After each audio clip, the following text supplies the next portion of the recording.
Good evening, gentlemen. It's Monday night. It's 10 o'clock, and I've got StreamYards back anyway. Um, let's see. Well, not much else back, but at least I've got StreamYards back on this laptop. Brian Street, nice to hear from you. Matthew Cartwright, nice to hear from you. Richard O, good evening.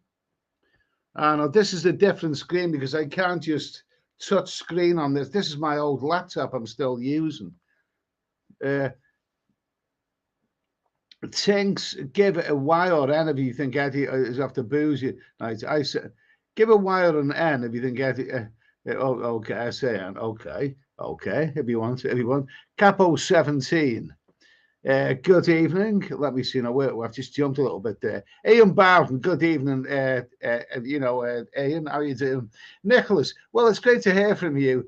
I'm going to put that on the screen. See, I'm on StreamYards, but this just seems like a smaller screen. This is quite a big laptop, but it seems so much smaller than my other one. I still can't log into my other laptop. The Wi-Fi. It will not let me get online. I don't know what's happened to it. Whether it's the I just don't know what's happened to it. I just can't log online. So I'm using this old laptop. I've said it before, but if you buy a new laptop, a more up to date one, do not throw your old one out because you never know when you're going to need it again. Anyway, Nicholas, well, it's great to hear you, Eddie. Been looking forward to seeing you. Also, I've packed in the alcohol and eating healthier too. Okay, that's good. I've almost packed in the alcohol. As for eating healthier, well, I'm taking care of what I eat anyway. It's early days, yeah. But nice to hear from you anyway, mate. Nice to hear from you. Good luck to you. Sean Harris, good evening. Life Utopia, the fat gent, good evening. Alan Hunter, evening, Eddie. Cold turkey, Eddie. No crutches regarding spitters to hang on to. Already got the big step done by admitting you're an alcoholic. Was. Not anymore. Look at this. Do you see what I'm drinking here? I'm drinking bottles of diet lemonade. This is a pink tango, fruity tango diet thing. Just look at it. The man who once drank Stella and Kronenberg and whiskey and rum unashamedly is now drinking pink diet lemonade. What do you make of that? Tasty. For what it's worth, I've still got one bottle of beer in the fridge, and I've still got about 2/3 of a bottle of rum. And I believe once they go, that'll be it. I won't be bringing any more. I won't be bringing any more alcohol into the home. We'll see anyway. Mickey Berkshire, good evening. David Martins, good evening. Lardo Parker, Scotland elected a Muslim leader, Eddie. Well, he's probably a very nice man, isn't he? He's probably a very nice man. I'm not Scottish, so I'm not going to interfere with that. What's this? Yeah, let's see. Sean Harris, Ed has started a trend. Everyone's on a health kick. Donald Trump, howdy ever. Your local village president is in the house. Nice to hear from you. Alan Hunter, picture not. Oh, I don't want to hear that. I don't want to hear that. Picture not good. Neil Flees, hi Ed. Hope you're well. Tony Edwards, good evening. Yours travels, good evening, Ed and gang. Bags are packed. I'm leaving on a jet plane Wednesday. Okay, good for you. Good for you, yours. Anyway, he's got the Thailand bug. He's heading out to Thailand. I believe he's going to Phuket and various other places. Good for you, yours. Anyway, terrific. David R., who's been on this, well, not this, on the other channel, he's been on the live streams a few times. He's on the plane now to Thailand anyway. So, yeah, well, good for you anyway. Fantastic. Sure, you're going to have a great time. And maybe you might even do, a live stream, from there. You might even come on this show and tell us all how it's going there. Anyway, Stephen Sotty, good luck and looking forward to the stream. Okay, thank you. Tandra, hi Eddie. Hope all's okay. Okay, nice to hear from you, Tandra. Yeah, everything's just fine. You know, I'm drinking bottles of what am I drinking? I'm drinking bottles of diet lemonade and whatever. Like you say, I've still got a little bit of alcohol left, but it's once it, I'm not desperate for it. Once it goes, it will go. And what's disturbed me an awful lot. I mean, I was never really aware of this, but a bottle of rum, a 70 cl bottle of rum. Jesus, do you know how many calories is in that? God almighty, as many calories, about 8 cans of beer. I know that you don't drink a whole bottle of spirits in one night, but even so, you've got to be aware of all of that kind of stuff. No, I'm going to be within a few days. I'm going to be totally alcohol free. Promise you. Let's see. In the UK, I hope you're well. Good luck coming off the L. The quality of the stream is not as good as the other night. What is wrong with it? What is wrong with it? Is it what is wrong with this? Oh, this is StreamYards. You see, I'm on StreamYards right now. What I've done, I can't get into my other laptop online and my newer, more up to date one. So I've dug out the old one and I've logged into StreamYards on this one. I've logged into StreamYards on this one, and I can only hope for the best. At least I've got StreamYards up and running anyway, if nothing else. Apologies. It may get better. We'll see. We'll see.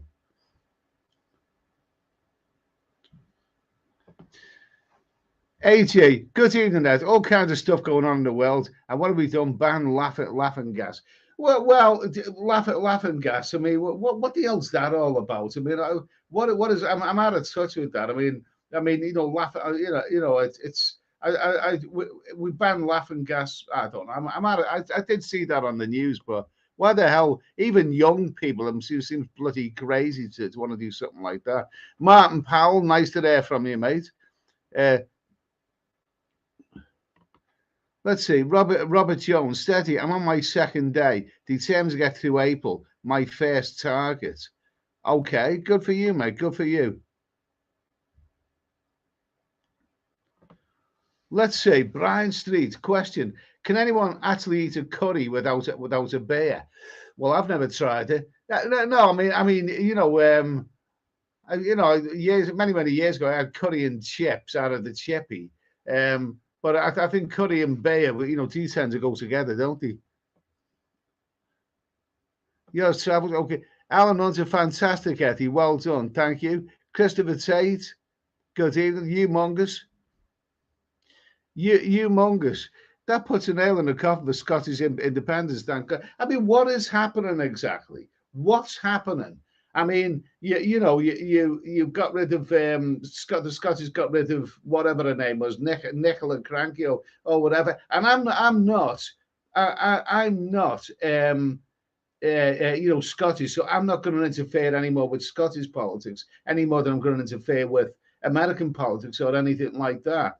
But I've never been to Scotland. I would love to go there. I would love to see the lochs and the islands and the mountains. I'd love to see all that. I've just never gotten round to it. I tend to go to hot countries. David Lecter, I've never even heard of this guy before. I've never heard of this Muslim guy before. So you've got a Muslim, a Muslim leader of Scotland. You've got a Muslim leader of our capital city. You've got he's not a Muslim. Rishi isn't a Muslim, is he? Is he a Hindu or something like that? I don't think he is. I'm not saying there's anything wrong with that. I'm not saying there's anything right with it either. Bob the Snob, Scotland. Yeah, okay, all right. Paul Hoskin, nice to hear from you, Paul. Nice to hear from you. Mister, rumored famine coming, so go on a diet. There's a famine coming everywhere. Do you know what? I looked at this. The world's population 50 years ago was about 4 billion. Slightly under 4 billion 50 years ago. Now it's 8 billion, the world's population. And most of these people are being born in Asia and Africa and parts of the world where they can't afford to bloody feed them. I mean, so what are they having kids for? You know, and then 20 years later, these these children are then coming across the bloody channel expecting us to look after them. I mean, that's instead of all these millions, hundreds of millions of foreign aid, I think we will be better buying contraceptives for them all and telling them to keep the bloody willy in the pants and the legs closed. So the world can't feed the ballooning population of this world is the biggest problem facing the world. It really, really is. It makes me laugh when people say in 50 years' time the population will go up to 10 million. No, to 10 million.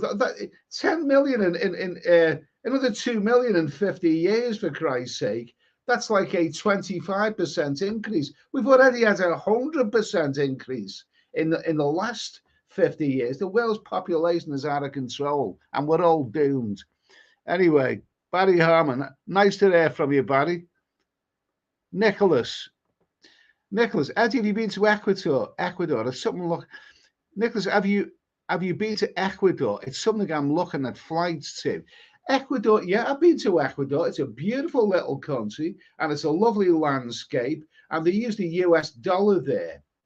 And Quito is a beautiful city. It's got lovely tall churches and very, very, and everything. It's a beautiful city. I tended to find that in terms of street safety, Ecuador was actually one of the more dodgy places in South America. So be careful there.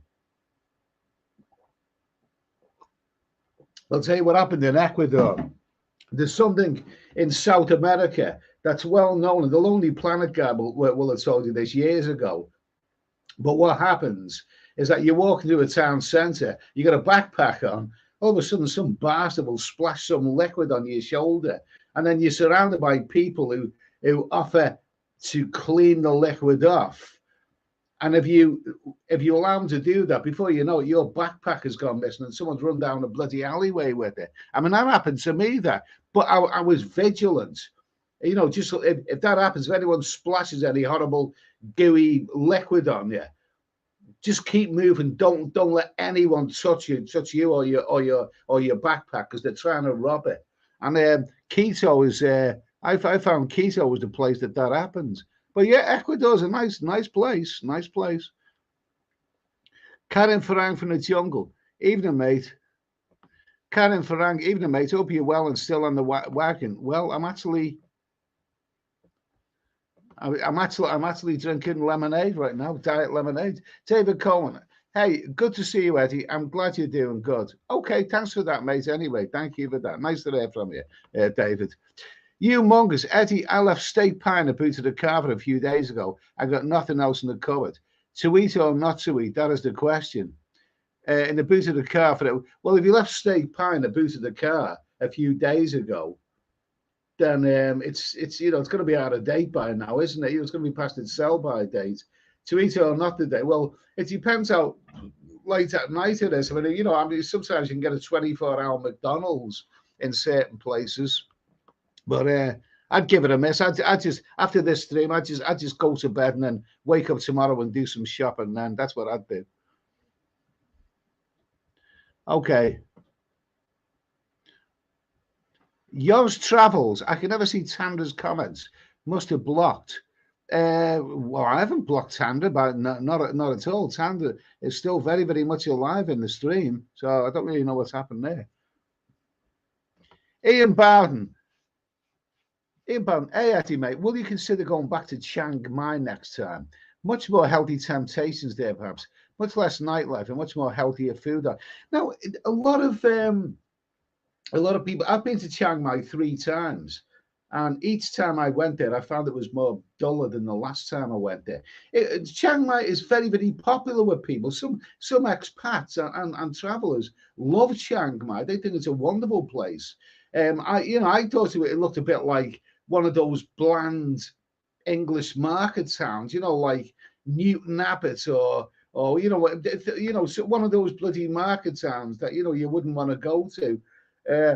It's like Newton Abbot with temples. In fact, I think I thought that when I first went there. But some people like it. I thought it was a little bit of a dull place. I suppose if you really get to know the place, and you get familiar with certain places and you make friends there and all that. I suppose it's probably pretty good, but I can't really see the appeal. I've never really understood why there's so many expats in Chiang Mai. Really, because if you arrive in Chiang Mai and have a look around the town centre, it's not really the kind of place where you would think, wow, this is it. I really, really want to live here. You know, it's not, you know, but you might like it. I mean, don't let me put you off. By all means, you know, go there, go there. Let's see, Sean Harris, Mary Millington, or Fiona Richmond, and that's an easy one. The answer to that is Anissa Kate. Okay. No, hang on a minute. Let me just mention something. I've actually seen Fiona Richmond naked in the buff live on stage in 19 probably about 1980, 81, something like that. The Liverpool Empire. She was in a show, an old full frontal show. And they were the days when women were women and they had no tattoos and they were nice and hairy in all the right places. And yes, we had no pajamas. It was in the Liverpool Empire. And the thing about the Liverpool Empire is that it's not the most ideal theatre because you're watching the show there and the next minute, you know, everything rattles. You can hear a bloody underground train going under the theatre. But yeah, I mean, I was actually seeing, you know, Fiona Richmond and Mary Milton. She actually died quite young, and you know, not too familiar with it. But yeah, you know, yeah, Fiona Richmond. She was in all the magazines, all those mucky magazines that you never bought, but you found them on a park bench somewhere, like, you know. Anyway, let's see. Okay. What's this? Mazza. Hi, Eddie. I went off the booze and bad food for nearly 3 months and lost 2. That's good. That's good. I congratulate you on a healthy living, but tonight I'm on pizza and beers just to even things out a bit. Okay, okay. Now, pizza, I've never really seen it. Pizza is like it's not a full meal, a pizza for me. It's not my idea of a meal. I mean, you know, it's like more like a high-calorie snack. I've never really been a fan. Some pizzas are nice, but I've never really been a big fan of pizza. It's not really something that I eat on a regular basis. And a couple of, you know, I think the last time I had a pizza, it wasn't a good experience. But I like a proper meal. I mean, this afternoon I had a nice steak dinner, a lovely rump steak with roast potatoes, veg, gravy, mushrooms, lovely stuff. So that's, to me, that's a proper meal, and that's probably no more expensive than a pizza. David Coleman, I am having a second look at a mouth in the. I think you mean a month, don't you? I'm having a second look at a month in Jamaica. I love the girls. The last time I was there, I can fly there in 4 hours in Toronto, not 24 to Bangkok.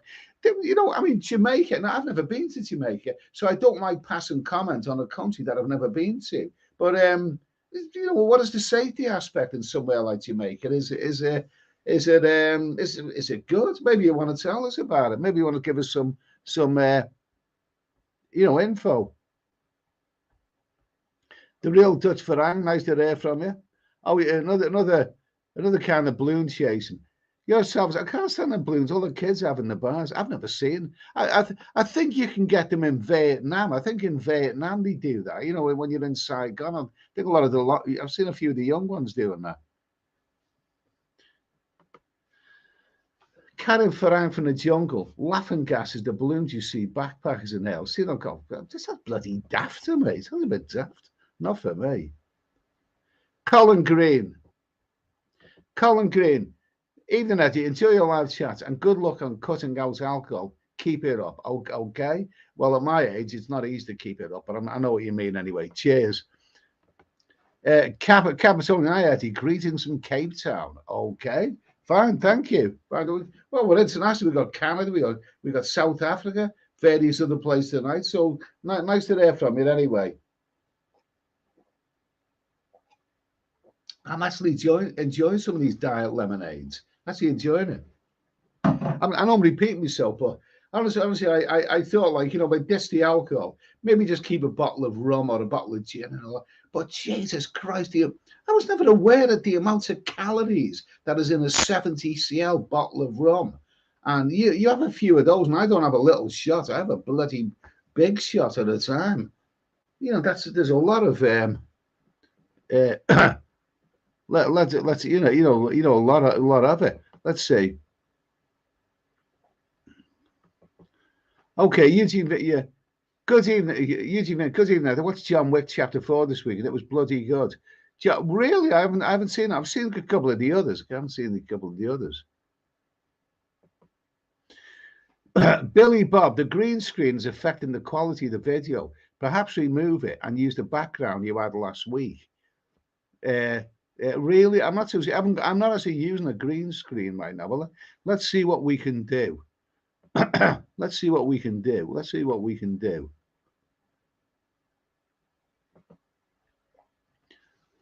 Is that any better? Is that any better? Is that any better? I know, like his arms and legs. And I'm actually using the green screen. To be honest, I'm lucky to get StreamYards. I mean, for those who didn't catch it, the story of my main laptop is I can't get into the internet on it. Whereas I can with this is my older laptop, and I'm getting to the internet with this, but without a problem. Okay. Who's this? Bilbao Kelso. Oh my God, Ed, I'm watching you on Channel 32 Free Bloody hell, a program called New Adults. Oh my, I'm watching you on Channel 32 Free Bloody Hell, a program called New Adults Only Swingers. Adults Only Swingers. It's, adults, well, I'm glad they are adults only swingers. I wouldn't like to think there was bloody anything else other than adults involved. But we'll see a question about that. Bilbao Kelso. Now, apparently, where I live, there's been a couple of pubs, bars, former little nightclubs or bars, which have run out of business and have been turned into swingers places. Now, whenever I've seen swingers, or in fact nudists, people that like a bit of the old sexual titillation, I mean, they're not exactly the kind of people that you'd want to have rumpy bumpy with. They're not really, are they? I mean, swings. I mean, are they all good-looking women? Yours travels. Curry and beer is like a hand in a glove. Yeah, love it. Curry and beer is nice, but I'm cutting out the curry as well. Nicholas, I can have chicken vindaloo without beer, okay? Yogi Bear. Good evening, Ed. Just after 10 p.m. there and 4 a.m. here in Bangkok. Good evening. Okay, we'll have a lovely time in Bangkok. Yeah, the hour's gone forward here, so now Thailand is 6 hours ahead of us, yeah? Okay. Have a nice time, mate. Ian Bowden, where's the thing about laughing gas? The bloody metal cylinders that they leave. Walk on one, you can slip arse over. Oh, that's no good, that is it. That's no good, is it? Okay, I think we'll have a question there. What was his name? The guy who what was his name? What was his name? I've got to give him a bit of credit here. What was his name? Yeah, Bilbao. Okay. Bilbao Kelso. Oh my God, Ed, I'm watching you. And Channel 32 Free bloody hell. A program called New Adults Only Swingers. Okay.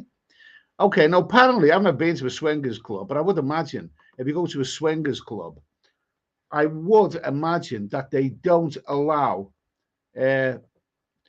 single males to turn up there on their own. I mean, I would imagine so. I would imagine you've got to go as a couple, haven't you? You got to contribute. You can't just turn up on your own. Like, I mean, so anyway, how about this for the question?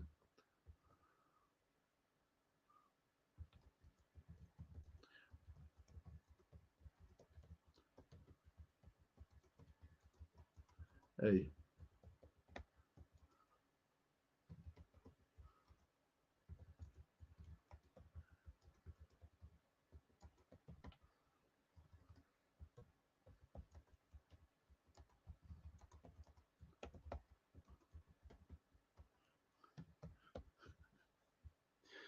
Okay. Oh God, I got to. Let's see if we can get this out of the question.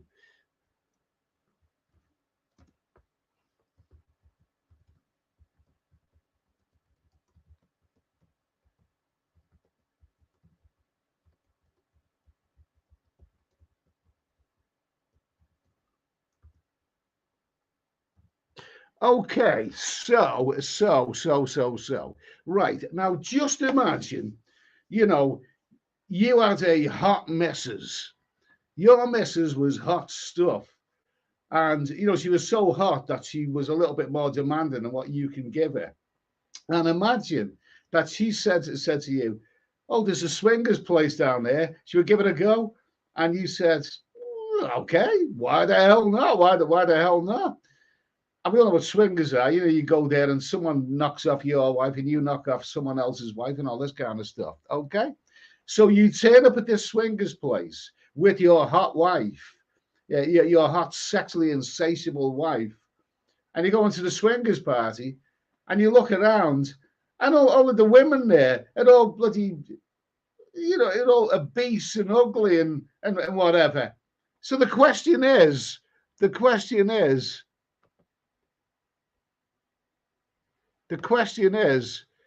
what would you do if you turned up at a swingers party and you had a hot wife, but all the others were pigs?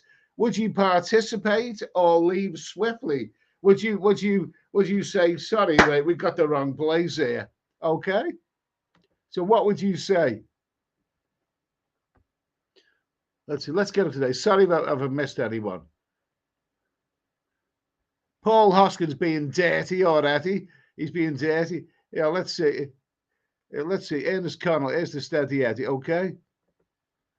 Useless use of state Scotland is too. Okay. We're talking about Scotland and Muslims now, aren't we?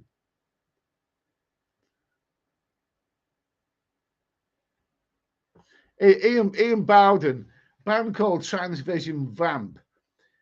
Lead singer Wendy James, was she your cup of? Oh, she was gorgeous. Yeah. Oh, definitely my cup of tea. That band, that's as a band, they didn't really make that many good songs. Blondie were made good songs, but she was hot stuff there. Who's that repair shop? Press the thumbs up. Okay, 160 people in the chat. Okay, thank you.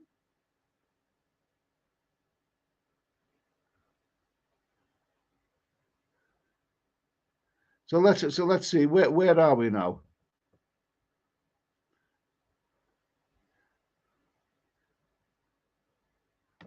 Let's see. So anyway, okay. So anyway, who's that? Who's that? Dutch Varang. The swinging is for Sims. Okay. Capo, as long as she gets paid, I'd stay at the bar. Okay. Capitonian, leave swiftly. I think I'd do that. You've got to look at what you've got and what they've got. Gemini style, leave swiftly.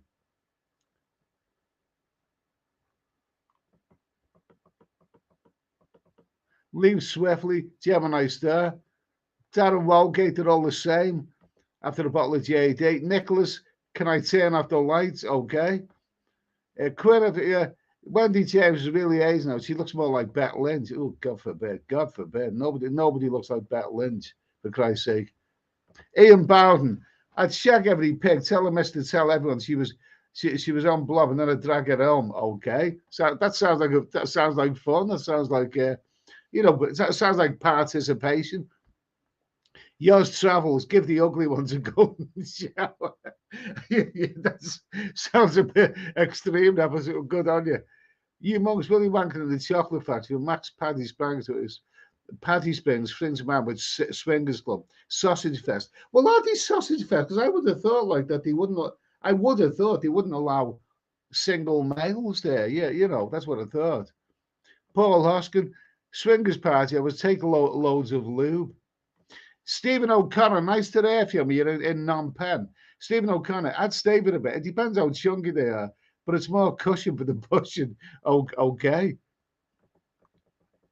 I must admit, if you know, I don't know anything about swingers. I've never done any of that. But I would imagine that they're not the most glamorous of people. I really would imagine that. And I don't think. I mean, you know, they probably look more like those swingers that are on that show, Benidorm. You know, I mean, Jesus Christ Almighty. No, I don't think I'd be participating.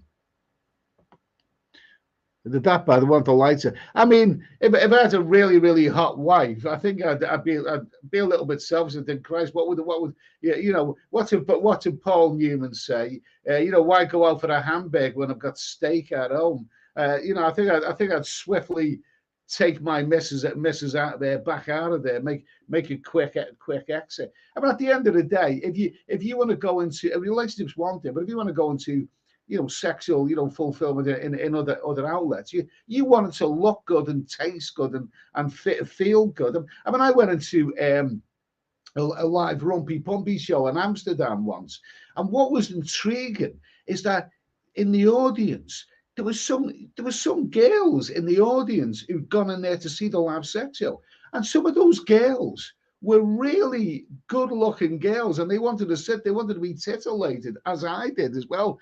But what happened is that on this live Rumpy Pumpy show, I mean, the woman was, she was sort of old and pudgy, and she wore like, kinky underwear, but she wasn't glamorous. And then the fella came in. And my God, he looked like a drunk. He had dark glasses on.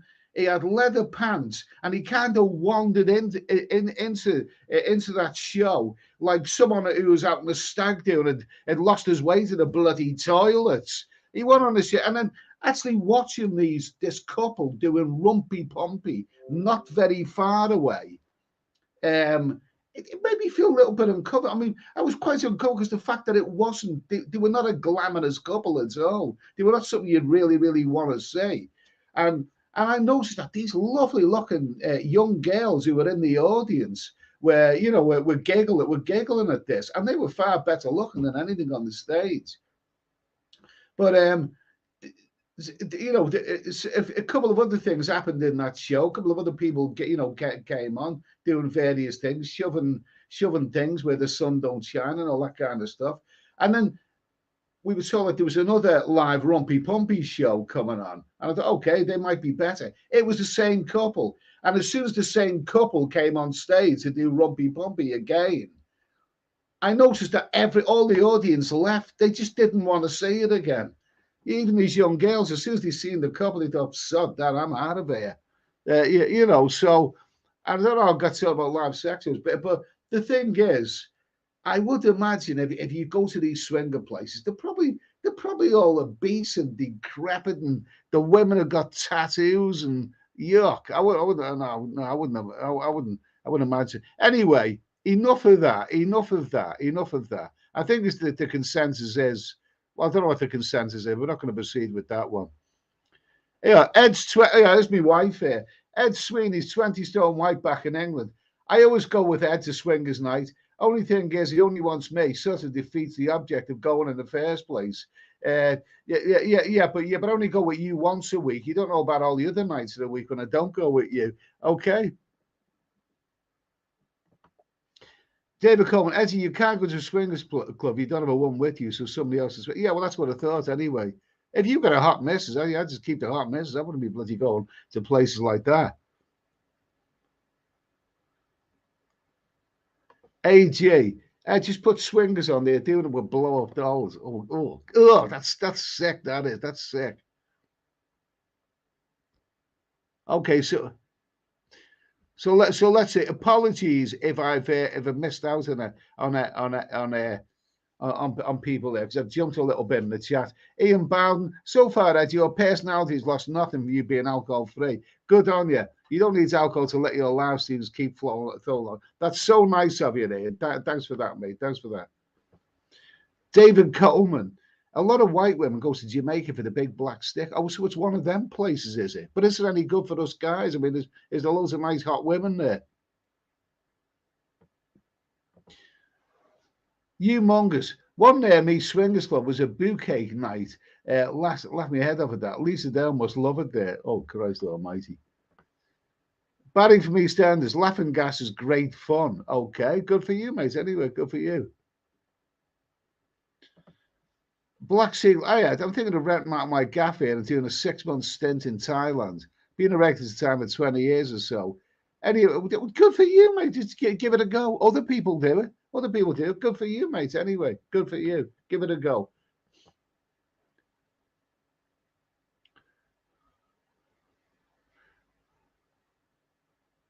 Yeah, Stephen O'Connor. Morning from Phnom I wake up early these days because it's bloody hot these days. Only drops to about 27 at night.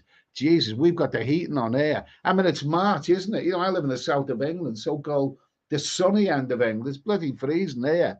So don't knock it, mate. Nice to hear from you anyway, Steve. Let's see.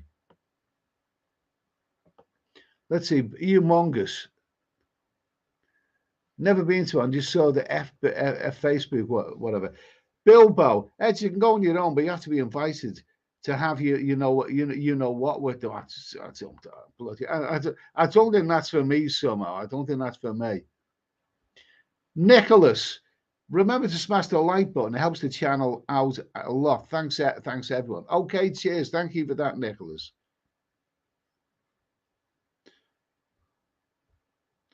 Let me see. Okay, where are we now? Okay, so anyway, let's see. Where are we? Yeah, Paul Hoskin. Sorry, Stephen O'Connor says, I'd stay for a bit. It depends how chunky they are, but it's more cushion than pushing. Okay, fair enough. Let's see. I think I'll jump ahead in the chat. I think I've lost some of the chat here. Harry Holt, nice to hear from you, mate. Paul Hoskin says, I would take a Lidl's bag for life to a swingers party just in case she's ugly so I can put her over her head. You can't put a bag over, especially a plastic bag, over someone's head because that is tantamount to murder. That is, you know. Let's see.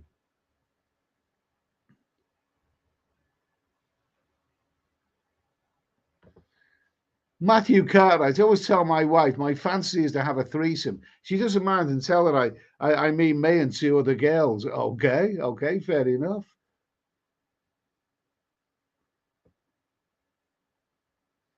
Ian Bowden, when I was single, I paid 50 quid as a single man to go to a local swingers club. It was an eye-opener, but I got up to nothing. 3 females to about 12 men. It was weird. Once in a lifetime experience. Well, it depends what you look like. I would have at least stayed and watched. I would have watched. I would have bashed the bishop while I was watching. Let me see. Yourselves with the girls thing about well, if you talk about that live Rumpy Pumpy show in Amsterdam, some lovely girls in the audience, and they were just there because they wanted to see a live Rumpy Pumpy show. But I don't think the account of that the couple was so bloody unattractive, and whatever. And you see, whatever was on the stage there, you see far more glamorous ladies in the windows of Amsterdam, and you can participate. If you know what I mean.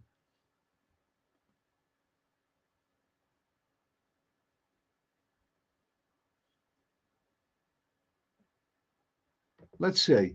Tamza, where I worked once, I had a stalker. He was weird, apparently. He had pics of his wife on a lead. He had pics of his wife on. That sounds bloody weird. I'm tempted to say call the police, but then some of them are probably bloody stalkers. You can't win.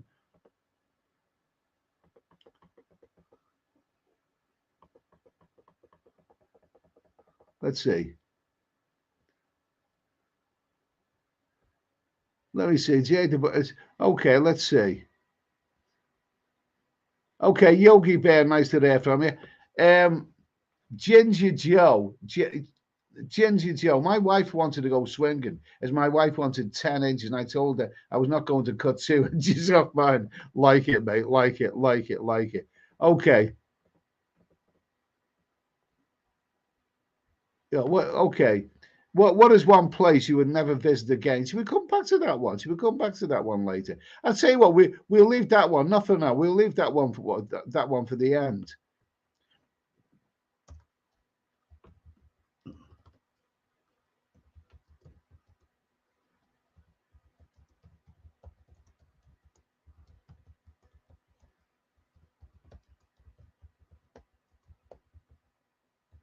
We'll leave that one for the end. So don't answer that one now. We'll just leave that one for the end anyway. Okay, here we are. Let me see. McLaren F1 race, nice to hear from you. Englishman in Malta, nice to hear. He's got a fine YouTube channel, Englishman in Malta. Hey, Eddie, what do you think about the new Scottish SNP leader? When he was transport minister, he got stopped with no, well, that's not good, is it? That's not good. When he was transport minister, he got stopped with no insurance. And he was transport minister. That's bloody dreadful. I know someone who works as transport manager for a major company, or he did anyway, and he's been done for drinking and driving a few bloody times.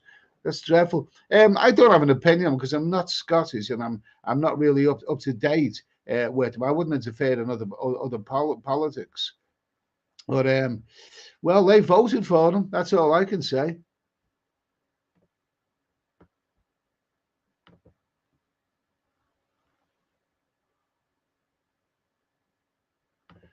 Mark Norman. All right, so when you fly to town, do you always get National Express coach? I was thinking of getting it, but I'm a big lad. I'm worried about the leg. Well, where I live, I mean, the National Express coach to Heathrow Airport is the easiest form of travel. I found Heathrow Airport's about 200 miles away from me, and yet I find it, very easy to get to with the National Express coach. And I'd recommend it. I'd recommend it, mate. I really would.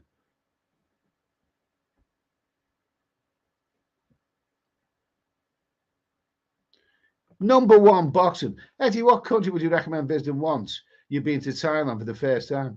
What country would you recommend visiting once you've been to Thailand for the first time, especially value for money?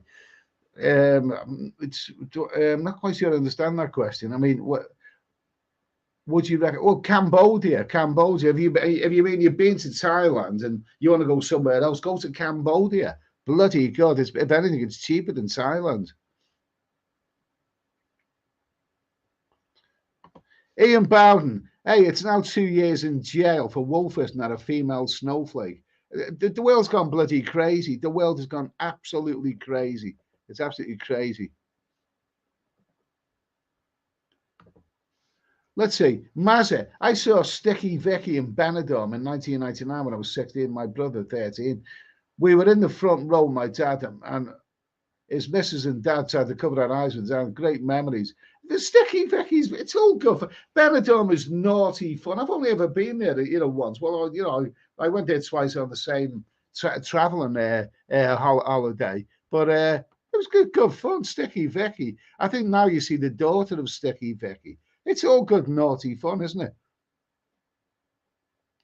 Harry Holt, I read once that he could opt in to carry out participation in the live Rumpy Pumpy show in Bucharest, and it was also filmed over the live stream. Fair game, he got stuck into a glass with a bird. Okay, good for you. I don't think I'd participate. Not for me, mate. Let's see. Capo, Edinburgh to London Heathrow by bus 8 hours, no thanks. I'll stick with train 4 hours. Okay, well, yeah, well, 8 hours on a bus is that is a long time. Yeah, absolutely. I mean, it's only like 4 or 5 at the most for me from where I live to Heathrow. So I just find it a very easy airport to get to. No, number one boxing, Eddie. Once you begin using your Tesco club card, you won't want to go back. Oh, okay, fair enough. I don't really shop that much at Tesco. In fact, I'm not really eating massive amounts of meals now, so my shopping is very limited. What's that? Quinn at EFC. I don't understand why you don't stay a night in a hotel at Heathrow. Break that long journey up. The cost will be minute compared to 4 months.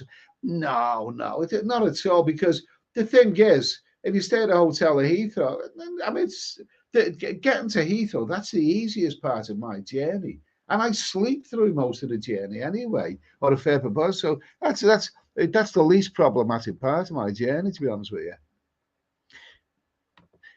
Let's see, Ian Barton. I'm going to have a little drink of this here. Ugh. Ian Barton, would love to watch you on a Benidorm trip, Ed. Is it a slight possibility for the future? Do you know what? When my YouTube channel started to gain ground, I've done videos related to Cambodia and Southeast Asia, and I'd already booked a trip to Spain, Benidorm. I was there for a month. I had a month flight to Alicante, so I went to Benidorm, and I thought to myself, what can I do for my YouTube channel? Because I didn't really know what I was doing. I didn't really know how to properly make videos then. But I was in Benidorm, and I thought, well, the people who subscribe to my channel won't really be interested in Benidorm. Not really. So I filmed on a couple of really crap cameras, crap cameras, and I filmed some really quite naughty stuff in the bars there. And I made a little video of it. But when I come to upload the video, because I didn't know what I was doing, I thought, wait a minute. I can't show this. YouTube won't allow any of this, because it was really quite extravagant stuff. So I probably still got that naughty stuff there somewhere, but I couldn't show it on YouTube. But you never know. Benidorm's fun. It's a great fun place. It's a great fun place. So anyway, I wouldn't rule it out because I went there with a friend and we had it. Benidorm's bloody good. It's good fun. You never know. Never rule it out. I might well go somewhere this summertime.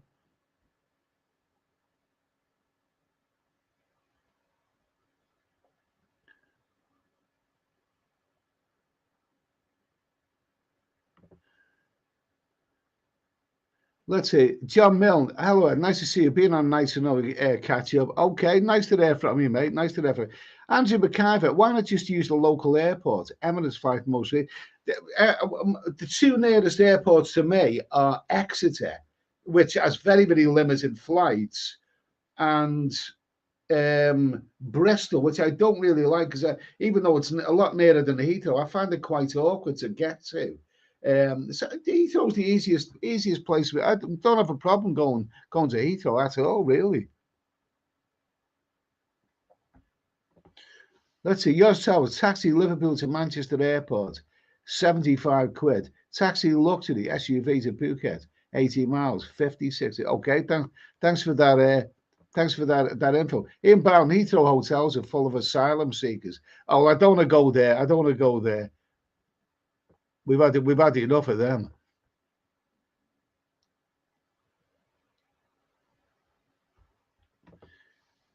Number 14, box. Do you think we will have a repeat of the 2008 financial crisis? Rumors are that some banks are on the verge of collapse, and the US are preparing for the inevitable. Well, I've lived through 3 recessions, and I suffered badly in the first 2. I mean, the 2008 one was the only recession that I managed to keep stable because I'd already got myself sorted out by then. So the recession's never very far. The world's in a bloody very precarious state right now, so expect anything. Nicholas, imagine just how much you're going to save, Eddie, not just on the alcohol, but also not having a car too. Well, yeah, absolutely. Oh, absolutely. I'm putting money away, and I'm not a bad position, not a bad little old position. I've got nothing to complain about. Right now, I'm at home and I'm watching Netflix most of the time and Amazon and stuff like that, and a lot of YouTube videos. But I'm not a bad little situation. I've got nothing to complain about. I've just had 4 months travel. In fact, since the beginning of last year, that's not even 15 months ago, I've done a total of 9 months in traveling.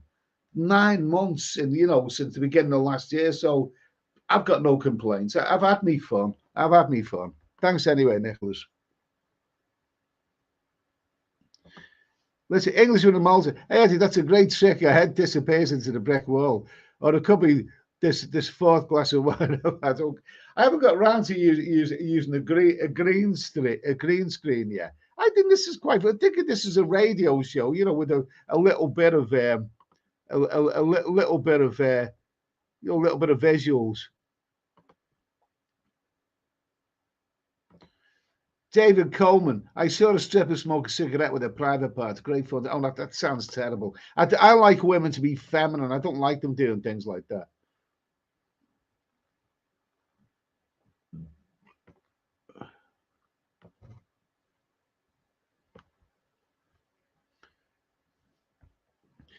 Yours travel. Jeff Carter said today the Mac Master might be doing Thailand with him in December. I watched both of those. I watched Jeff Carter. But Jeff Carter was the first YouTuber that I watched. In fact, I watched him for a couple of years before I realized that there was anybody else doing YouTube videos of that type. I always watch him. I still watch him now. I like the Mac Master. I really, really do. I mean, that'd be interesting. That would be interesting to see them both. I think the Mac Master. I mean, you know, he can do videos anywhere. You know, he can do videos at home. You know, and whatever. But yeah, I watch both of them. Both of them are really, really great guys. I'm sure they are. Englishman in Malta just booked a trip to New Orleans. Sounds a fun place. Food and drink. My friend who is booked a trip to New Orleans. Him and his missus, they're going next year, and obviously a bit, you know, concerned about what's happening with the floods. And of course, we wish them all well out there. All those people whose lives have been devastated. Yeah, you know, I'm sure we all wish them well. But anyone who's got a holiday booked there must see that on the news and be a little bit alarmed about it. But New Orleans, yeah, I'd like to see. I've never actually got around. I seem to have missed a boat with America.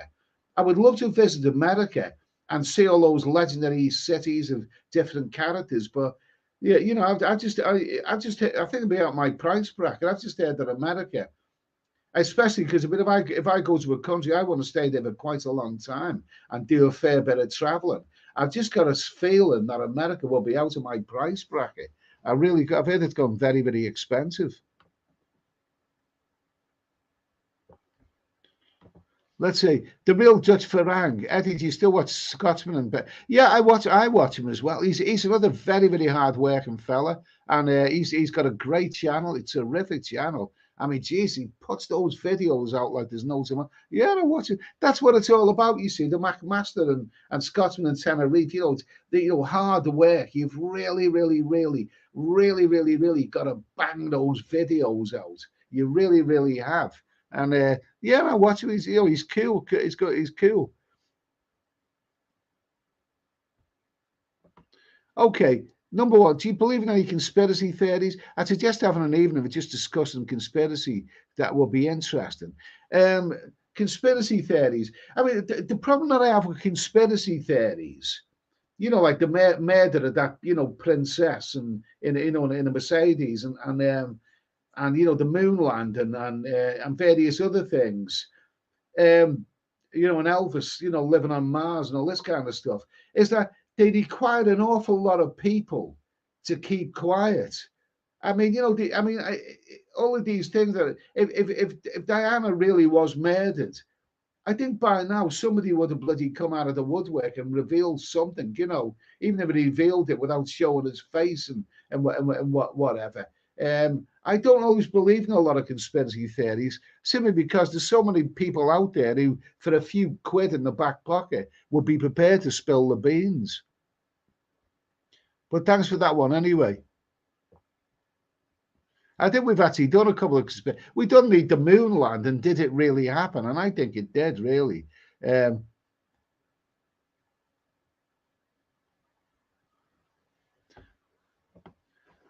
McLaren F1 race, Clive. I can remember going to an 18 to 30 holiday. Oh, I missed out on all of that. I'd love to have gone on those. I missed out on all of that. To San Antonio, Ibiza. And we went on a trip to a brewery where we sampled a local produce. Next door was an awesome go-kart track, which we visited after. Chaos. Well, that sounds like fun. Sounds like bloody fun. Good for you anyway, mate. Jesus. Richie, though, just looking at flights in Thailand for June, July. Eva Tyre, 800 quid. August is 1780. Is this the new normal now? That's bloody horrendous. That is absolutely horrendous. That's horrendous.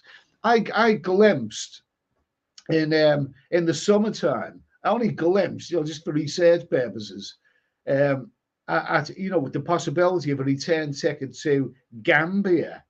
Yeah, no, I'm not going looking. I'm not going spying on Lisa Dale.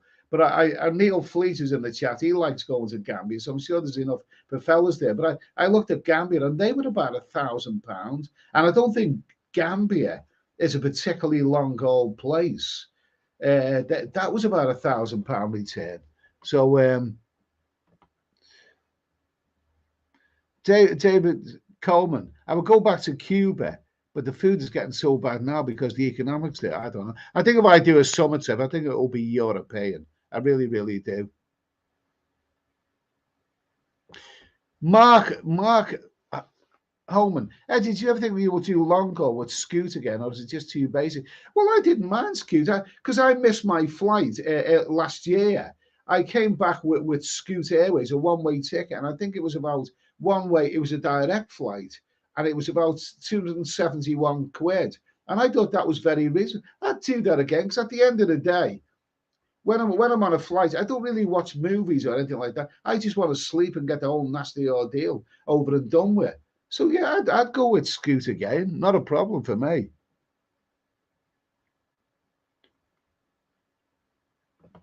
Let's see. Ian Baum, question. As the Tories are saying, they want to clamp. Okay. We'll go with this one. Ian Baum, question. As the Tories are saying, they want to clamp down on antisocial behaviour. Where the hell the coppers come from? I can see this is just lip service trying to gain voters. Okay. Let's see. Where are we now? We'll talk about that, Ian. Good question, Ian. Well, before we do that, it's squeaky. No, it isn't. It's squeaky door time.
Okay. Let's see.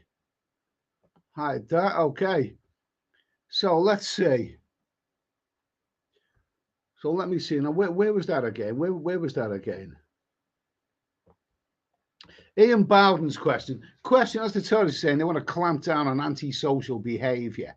Where the hell the coppers come from? Yeah, is there enough coppers to go around? I mean, they're too busy, exposing themselves or swapping bloody indecent images on WhatsApp and all of that. I would have thought. I see this just as lip service, the sign game vote. Well, everything's political. I mean, everything's political, isn't it? But what do we think about this? What was interesting about it? I mean, is Rishi? Somebody's got to do something, because the fact is that when I walk through my town, and probably the town where you live, whatever, what really gets on my nerves is skanks. And I'm not talking about foreigners either. I'm talking about white English British people who think that, you know, you owe them money. I get people in the town centre saying, hey, mate, can you do us a favour?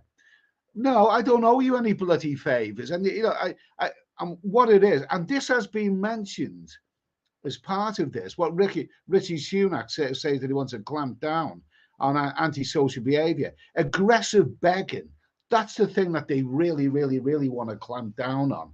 I mean, I've seen people, homeless people, and they pitched up by ATMs. Why did they have to pitch up by ATMs? In fact, there is a bank close to where I live, and they put a sign on it saying, do not give these people money because they will spend it on drugs. You know, tell them to clear it up. And that's, of course, that's right. That's exactly what they will. Now, I'm not saying all homeless people, you know, we shouldn't have any sympathy. I know that Dave, you know, some of us suffer great hardships, but some of these people creep up behind you and strike up a conversation when you're at cash point. When you are going to an outdoor ATM and you are withdrawing your hard-earned money, which you paid a whopping amount of tax on, and you earn that money, that's your money, you went out and worked for it, and then the next minute you turn around and some scruffy bastard is staring at you, thinking that he has a right to some of your money. Hey, mate, you couldn't spare us a couple of quid, could you? Or a fiver? You know, this is the kind of thing, aggressive begging. And the worst, when it comes to aggressive begging, and it hasn't happened to me for a very long time, but it did happen in the past, is when, you know, a beggar sees you coming and the bastard stands in front of you to block your path. He actually stands in front. That should be instantly thrown in jail. But then, you know, if they're homeless, I mean, you know, a lot of them end up in bloody jail anyway. So anyway, what do people think about that?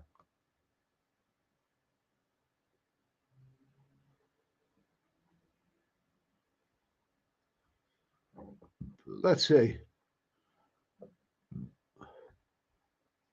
So anyway, so that is that's Ian Bowden's comment anyway. So anyone got any opinions on that? Let me see now. What was this? Okay, number 14 boxing. Forgot to mention, really mighty, that video about alcohol. Good to think you cut down. Okay. Yeah. Oh, okay. Cheers for that, mate. Anyway, thank you for that. Thank you for that. Ian Bowden, my mate today got charged £7 for half a pint for a cask stout in a Brewdog owned pub in London today. Is that extortion or simply capitalism? Mind you, it was 7% alcohol. Don't buy it. I mean, the thing is, if you're in a place like that, I think, you know, the way things are, you shouldn't be embarrassed to ask how much it is first. And if it's going to be, you know, you want to know the price before you buy it. And if it's that much, just don't buy it. I wouldn't. I mean, it's funny that, you know, some bloody, you know, ordinary pubs are becoming like tourist traps. Nicholas, South America is still cheaper. That's why I love South America. It's a great place. Okay, let's see now. Yours Travels. I have enough ABS points for a free return flight from London to Singapore again. So I'll be used that for my winter Thailand. So good for you, mate. Good for you. Good for you. Good for you. Paul Hoskin, EasyJet are having a sale on tickets. EasyJet couldn't bloody give them away with Green Shield stamps. I mean, during the lockdown, they were the ones who always bloody seemed to be, you know, cancelling flights. Them and British Airways. Yogi Bear, I paid £731 with Emirates. Came on, yeah, okay, good for you, mate. Anyway, that sounds reasonable. I paid a lot less than that last time I flew with them. So anyway, where are we now? So anyway, there we go. Yours travels. I will update the chat. Our Etihad are first time I'm using them. Anyone have an experience? I've never used Etihad, but I did use Emirates. It was actually at the beginning of last year, and I actually paid at the end of, that was 22, wasn't it? In 2021, for my January 2022 flight, I paid about 465 quid return ticket with Emirates, and that was really, really good value. But obviously, that was before things got crazy. So anyway, what do we think?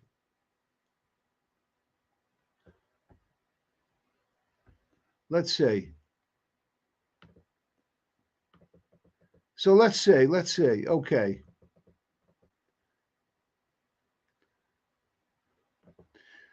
Nicholas, try airlines that don't have alcohol. To be honest with you, you know, that's coming out of. I wouldn't be surprised if, you know, I'm offered the next time I fly, I'm offered the can of beer, and I say no, I'll have a lemonade instead. I hope that that's going to be the way. Okay. Yeah, natural in the buff Vietnamese lady. They should clamp down on benefits cheats. Yeah, that'd be an idea. Some of them take the pay, don't they? David Coleman, I need good, safe food to eat when I'm on vacation. It absolutely sounds right. Natural Vietnamese, they're scum of the earth. Okay. Who's this? Let's see. Number 14. Could you start the live a bit early, perhaps 9 p.m.? I did a poll, and 9 p.m. was winning, but then 10 p.m. came out. Tops later on, to be honest with you. Tinks, Eddie, if you think just them 2 rooms tonight, hats off closer to being off it. The big question is, once I run out of that bottle of rum and the 1 beer that I've got left in the fridge, that's it. I've got no more alcohol in the house, and the next time I'm in a supermarket, that's going to be it, you know. But if I don't bring any more alcohol into the house, then that means that I'm not having any, you know, because I'm not going out to those rubbishy pubs or anything like that. Capo said the beggars and homeless on the list. Is this Rishi's place? You know, let's distinguish between homeless, generally homeless people, who you know, but they sly, some of these bloody people. I've encountered some of these people through work. They're sly. I mean, they think of themselves as streetwise. I think of them as sly bastards. Personally, they want your money so that they can spend it on booze and naughty substances. That's illegal substances. That's what they want your money for. You know what I mean?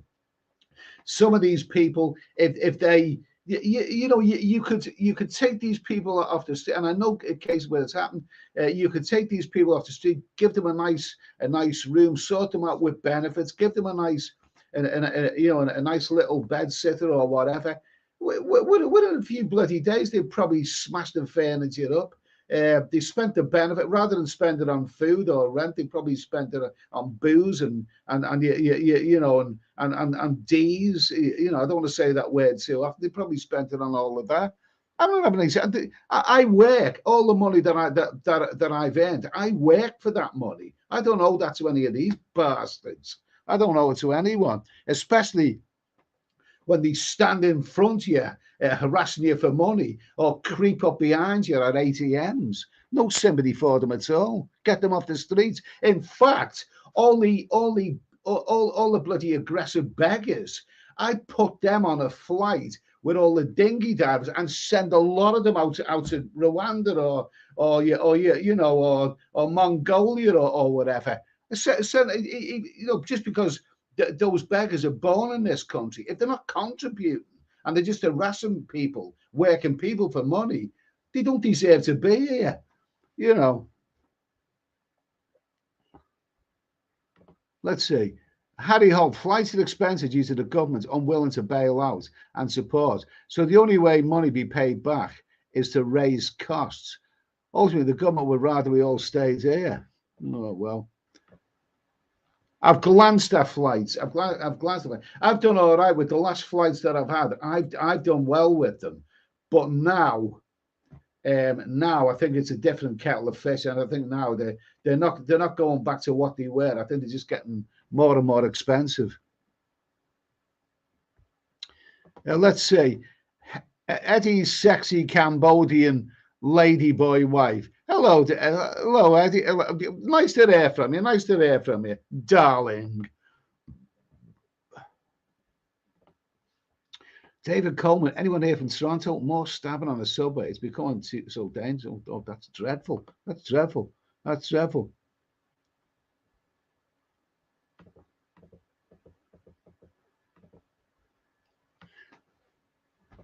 Let's see. Humongous. So that somebody's a linked to criminal gang. What did I say? What did I see somewhere today? It might have been on GB News. Did I not see that some of these bloody beggars, have helped the homeless signs, and they're all written by the same person. There might be half a dozen of them, and they're all written by the same person. So all the signs look bloody identical to each other because they're all written by the criminal gangs who put them there. You know. Paul Hoskin, Paul Hoskin, just say no. Absolutely. I think a bit more blunt than that, Paul. Ernest Connell, beggars can't be choosers. Okay. Don't get me wrong. I mean, when I see people there, even in the cold winter, some people are sleeping in doorways, but they have chosen any money they got. And bearing in mind, this is a country that looks after people. If you play your cards right, any money that they get, rather than spend it on food and put a roof over their head, they spend it on booze and illegal substances, and that's why they're sleeping in doorways. Sorry to say this, mate, but that's the way it is.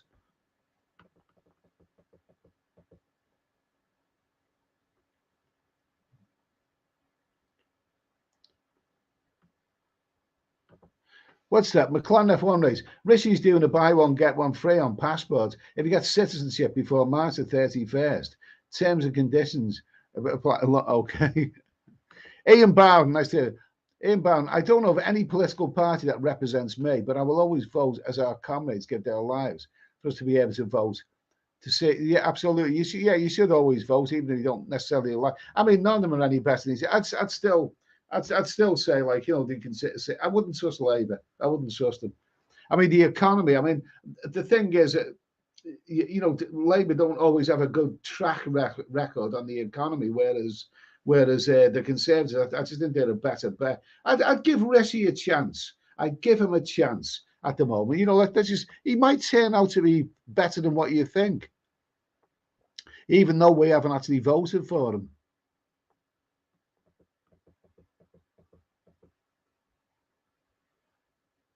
Humongous. My mate once gave 60 pence to a beggar who approached us, made a snide comment, and my mate demanded his change back. Okay. Let's see. Kenny B. Hi, Eddie. Love your vlogs. Thinking of visiting Pattaya first time in November. Can you recommend three short 2-night trips to local areas of interest? Well, 2 nights. Well, you got a couple of nice islands out there. You got a very, very close island called Koh Larn, and you can get there, within an hour or 45 minutes on the ferry. That's where it's in. I have done a video on my other channel, and also if you go back a couple of years on my channel, you've got the excellent, the very, very lovely Koh Samet, or Koh Samet as some people pronounce it. That's another nearby. That's about 3 hours away overall, and that's well worth a look. So if you go to a couple of those islands, Koh Samet or Koh Larn, both of them are well worth a visit. Koh Samet's probably the livelier one, and it's got beautiful, beautiful beaches. So anyway, thanks anyway for your question.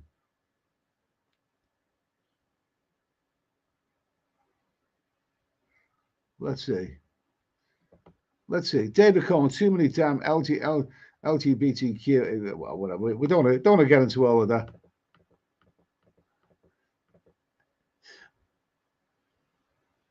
Wanderer, Cuba's safer than Canada. Cuba's quite safe, but you do get harassed there. Brian Street. Okay. Nice to hear from you, Brian.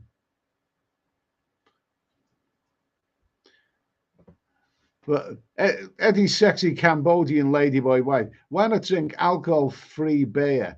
Because it's crap. It's crap.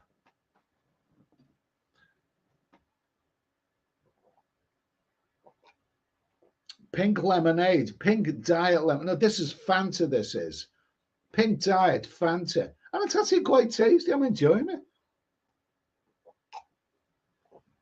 I'm enjoying it. Let's see.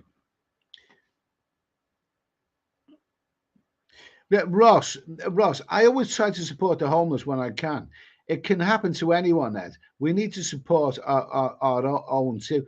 Uh, Yeah, okay. I mean, some people who can, it can happen to anyone. I mean, there's something that I heard that, everyone is only like three or four steps away from having a good life to being homeless. It can happen to anyone, but it can happen to anyone. But I've had some bad experience with these people, and I tend to know what a lot of them are. But I'm not saying all of them. I mean, but I mean, I was sitting in my car once outside Tesco's, and I seen a homeless fella, and he looked at the thing about a lot of these homeless people. They look big. A lot of them look like big, hefty, healthy people who could probably do a job, but they don't want to do a job. They want bloody free money so that they can go and spend it on D's and booze. I seen some guy outside Tesco sleeping in a sleeping bag. He was sitting there outside there, and an old lady came up and gave him a sandwich, a packaged sandwich that she bought from Tesco's especially for him. And I don't claim to actually catch the conversation, but it looked to me like he was saying, "No, I don't need another sandwich. I want money." Yeah, yeah, it's hard to have any sympathy with them, really. And as for those big issue people, a lot of them have got bloody criminal records. I mean, what would you do? Here's a question for you. Here's a question for you. Let's see. Uh,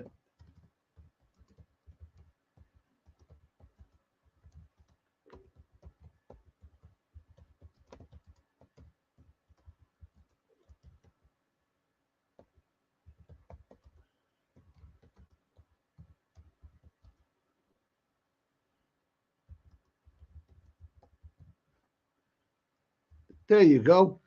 There you go. Hang on a minute.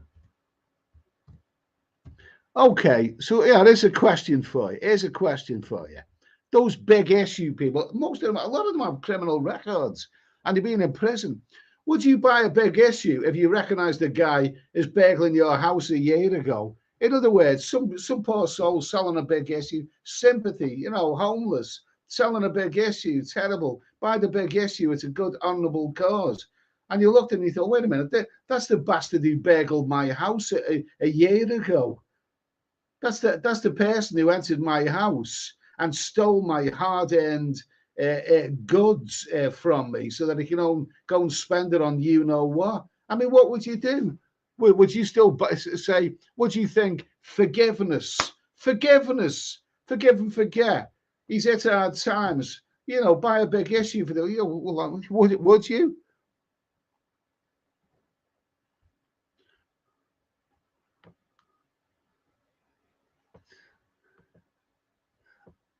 Well, I have a good point about Cuba being said. Okay, let's see.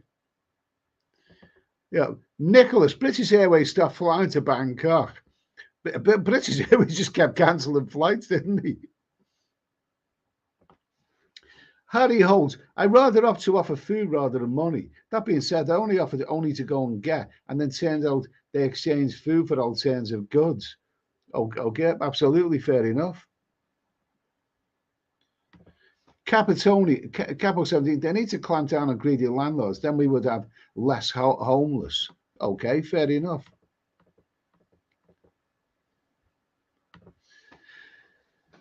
Eddie's sexy Cambodian ladyboy wife. Have you flown with EasyJet? It's a Liverpudlian airline. We've never had the pleasure of that one. When I lived in Liverpool, I couldn't afford holidays.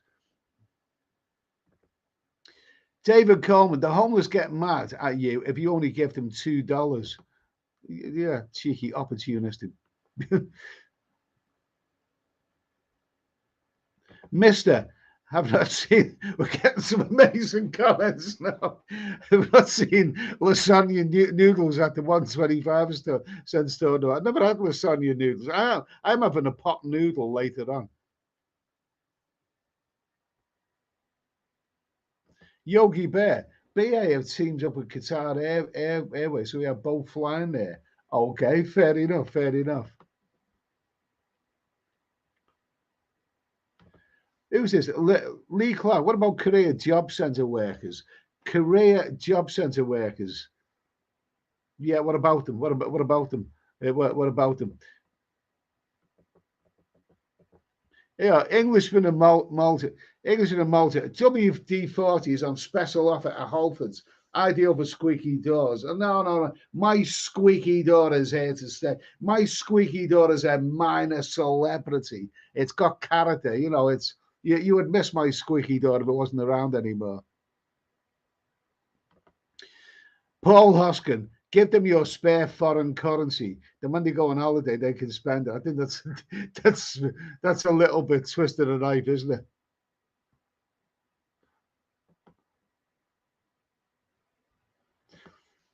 David Coleman, it cost me $100 to go out and have a good time in Toronto. It's outrageous. $100. Is that Canadian? That's probably that's probably similar in England. In England, it's probably £100 to go out and have a good time. Yeah, yeah, yeah. You know, so it's expensive.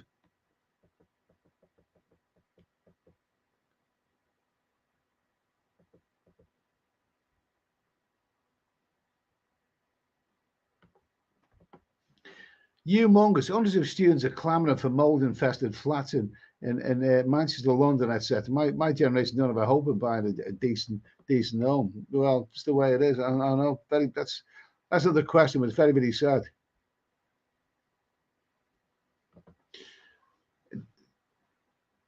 Inbound net, you are comparing our homeless guys to CEOs. They all want our money. Of course, everyone wants your money. Everyone wants your money. Scammers who phone you up and offer you the chance of a lifetime. They all want your bloody money. They all want your money. Anyway, Ed's yeah, benefits, booze, and back. Okay. So anyway, let me see.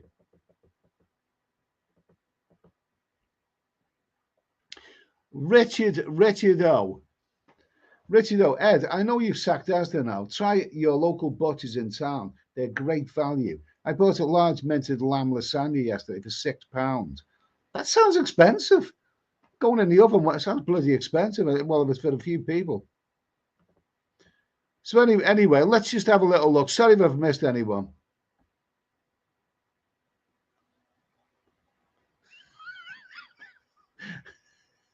Don't ever notice that. Alan Hunter, Ed, when you lean forward, you have a tea bag out of your right ear. Lol, is that a sign? That's actually a light switch, that is. But thank you. Yeah, absolutely.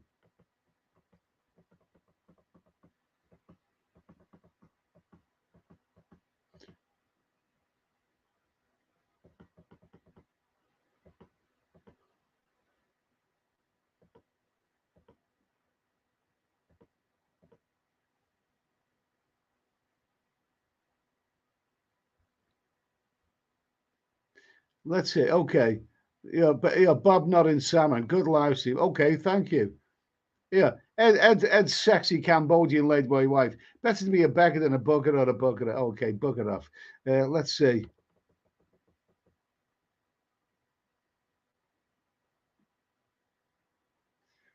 Hard tulip. There's an interesting YouTube video about the socialist Finland government ending the homeless problem gradually.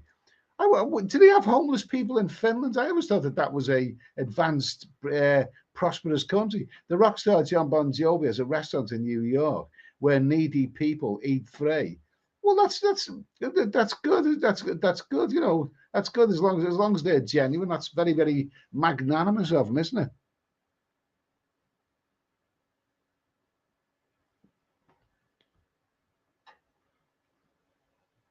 Let me see. Okay, so Been on for an hour and 24 minutes. Here's a question. Here's a comment from David Cole. Most beggars have a better phone than I do. All smokes. Yeah, they do. Yeah, they do. They do. I'm not going to go into details, but I've had some really, I've had some experiences with them. You know what I thought. You know, you will not get. Yeah, there's two things you will not get from me: is sympathy and money. You won't get bloody either of them from me, bastards. Ian Barden, better to buy a homeless Brit a coffee or sarnie than cash. I mean, do you know something? A couple of years back, I got up early one day and I went into town, which I don't normally do, but I was in town very early, and just after 9 o'clock, I was wandering through the high street, and the next minute, some tall, skanky looking young man walked out of a department store, and the next minute, a store detective grabbed hold of him and tried to drag him back inside. And some stolen goods fell out of his overcoat, this young man's overcoat. So I thought, it's early in the morning, what a way to start the day.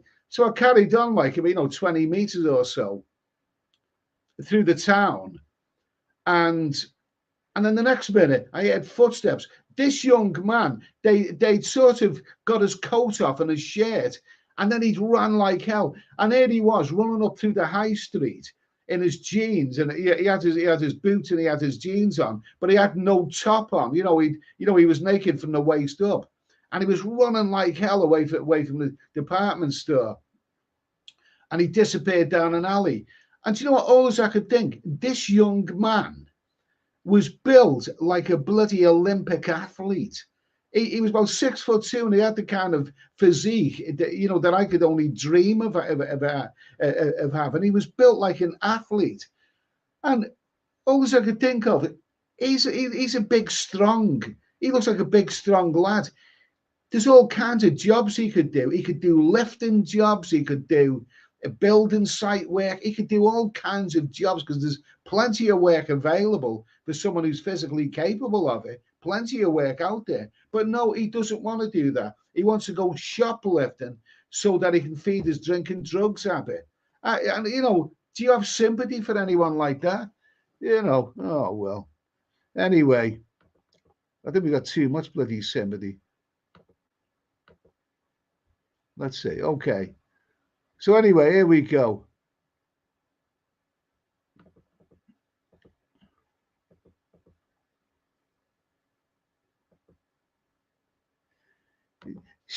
Sean the Prawn, hi Eddie, do you anticipate any friction between the PM and the new Scottish minister? Well, they're both ethnic minorities, aren't they? And one represents England and one represents Scotland. And I don't know what the policies are of the new Scottish minister. Does he want Scotland to stay in the United Kingdom, or does he want to? I don't know. I'm not going to get involved in Scottish politics, so I don't know. I don't really know enough about that just yet.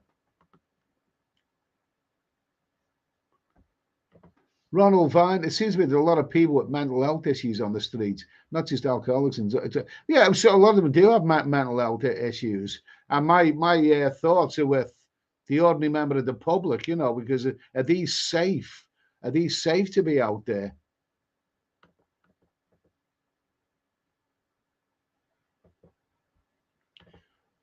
Ian Bowden, random question, Eddie. If someone says they're going to Mexico, but they're actually staying in an all-inclusive in Cancun, that ain't real Mexico. Well, an all-inclusive isn't, real anything, really, is it? I went to Cancun, but I didn't stay in an all-inclusive. I went to Chichen Itza, and I'd like to see Mexico again, but an all-inclusive is not really the real anywhere, really, is it? But I'm sure they'll still enjoy themselves. Kenny Bay. Thanks to the recommendations. Koh Samet it is. Koh Samet, if you go back about 3 years or so, might even be 4 years on my channel, three or 4 years, you will see some very good videos on Koh Samet on my channel. And so check them out, please.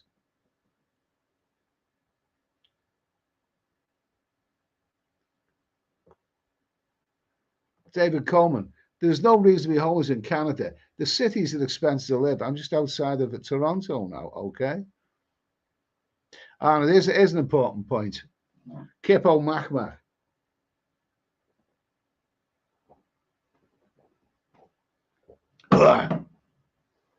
Okay. Tinks. No, we missed that one, didn't we?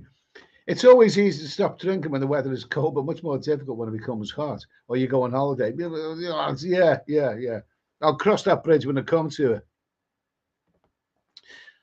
Tinks, yes, I agree. Pink Fanny lemonade is nice. That sounds like that sounds like a Lisa Dale kind of comment.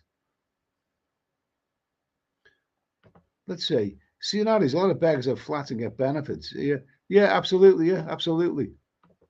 I don't mean to say I don't mean to sound heartless. I'm just trying to be realistic. And the ones that I've encountered do not deserve any money or any or any sympathy.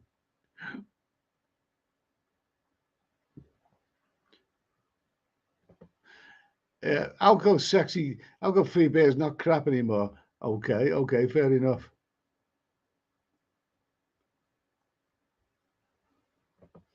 Let's see, Eddie's. I once pissed on. Oh, I love this live stream. I love these people. I love these people. We just love them.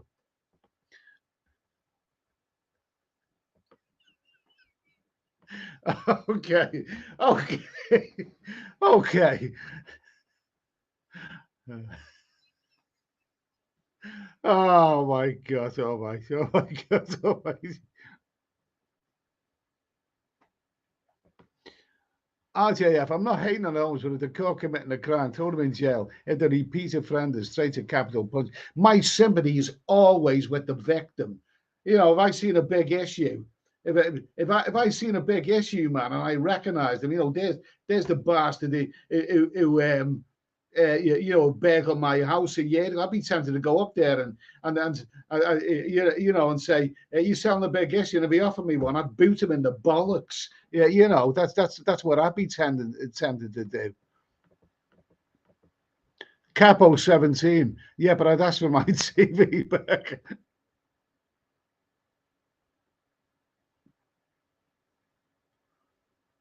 You mongers. In Germany, beggars go around collecting cans off the floor or off people and recycle them in supermarkets for 25 cents each. Gives them a sense of purpose. They do that in third world countries, Brazil and whatever. Yours travels. No, again, like the swings, I would give them a golden shower. Okay. RJF. I paid $70,000 in income tax. That's a good portion goes to them bums. Okay.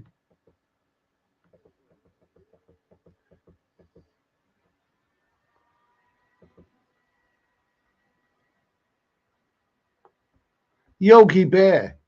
Aren't all charities begging, but the top person is still getting 250k. Oh, it's all a bloody scam. It's all a big scam. I wouldn't be bothered. We've talked about charities before on this live stream. We'll probably talk about them again sometime. But no, not for me, mate. Definitely not for me.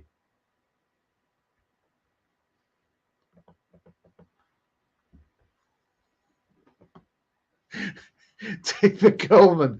Those CEOs of the charities end up having rumpy pumpy with the poor people. They're disgusting. So speaks the man who likes to go to Cuba and Jamaica. Sorry, David, I couldn't resist that. Let's see. Definitely, it's yourself. Definitely avoid pot noodles.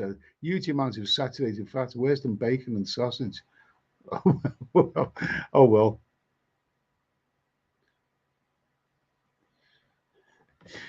What's that, Ed? You asked a question. You asked a question. I read the comments. Okay, I'd say what I'm actually thrilled to actually have what do we call it? StreamYards on this. This is my old laptop. This is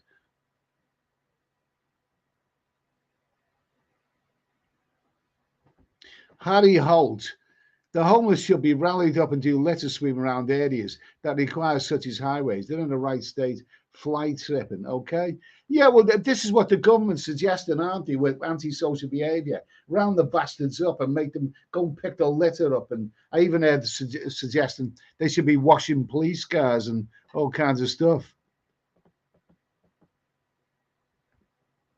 David Coleman, yeah, I'm inclined to agree with that. Agree with that statement. David Heisenberg, nice to hear from you. Nice to hear from you.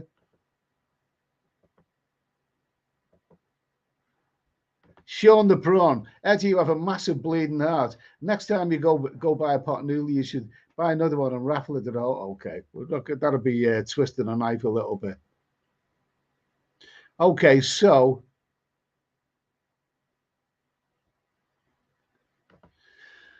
hard tulip, Eddie, corrupt politicians is a good subject. Oh, Jesus, where do you start with that? They're all bastards. They were secretly negotiating new salaries for matter the black.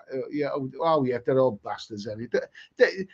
You know what can you say about that? That's on the news an awful lot. They're all. I wouldn't trust any of them. I mean, what question can you ask about that? I mean, they should all be put in bloody prison. I know that much. You know.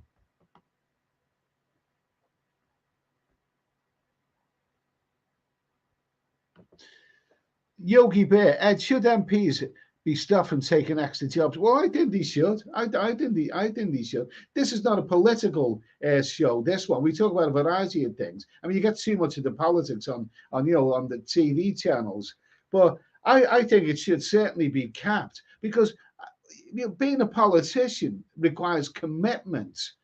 It requires commitment and it's okay, like they were taking extra jobs to make ends meet, but they're coining in a bloody fortune, aren't they? From things like "I'm a celebrity, get me out of here," and all this kind of shite. They're supposed to be committed to their constituents, aren't they?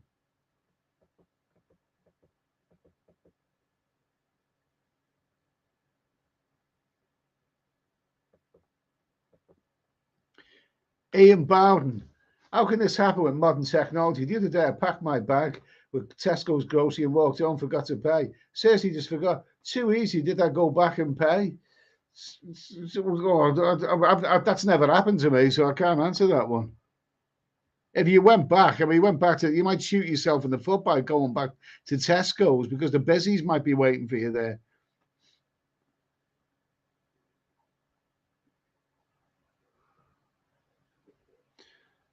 Hard tulip, Eddie. What's the most dangerous travel situation you've ever been in? I've had a couple of it. Not really. I've never actually been in a really. I've been in more dangerous situations in England. Funnily enough. I've never really, I managed to avoid all of that. So I couldn't really say this was a really terrifying, dangerous situation. Um, I've managed to avoid all of that, to be honest with you.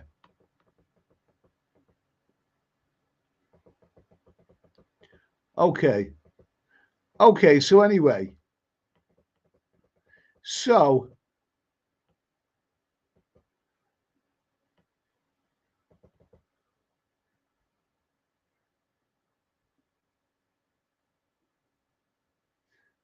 okay. Now, David Coleman, a charity was giving out 3 bottles of water to the homeless downtown. They refused to give me one. I was wearing my Rolex. Okay. Now okay.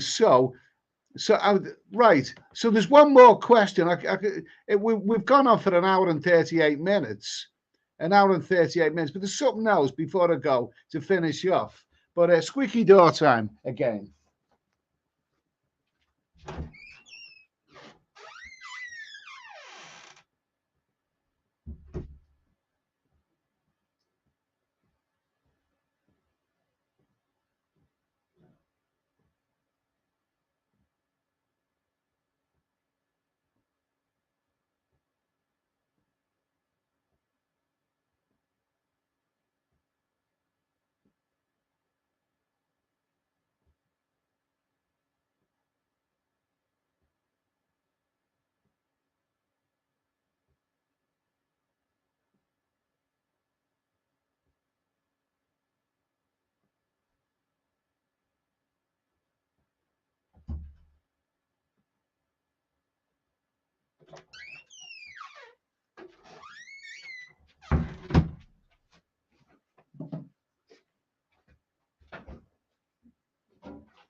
Ugh.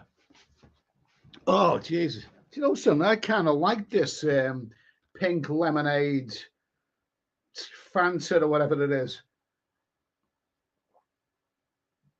I think this is the first live stream I've ever done without without alcohol. Okay, anyway, where am I now? Okay, so anyway, where are we now? Let's see.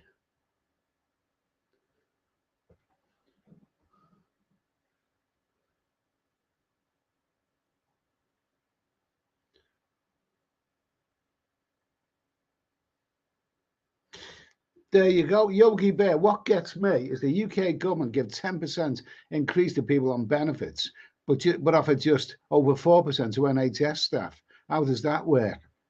Well, it was always the case, wasn't it, where if you're on benefits, if you can claim to, prove to be an alcoholic, then you get you get more money. It's called chemical dependency. It doesn't take a genius to figure out. If you get more, if you give an alcoholic more money, what's he going to spend that more money on? At least my problem, I've always bloody bought it out of my own money.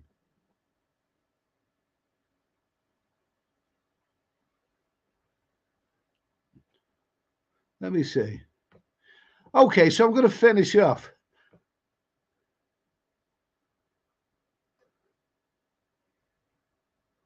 Let's see. Okay, so somebody said bring back Roger or Dodger. Mazza, you never know.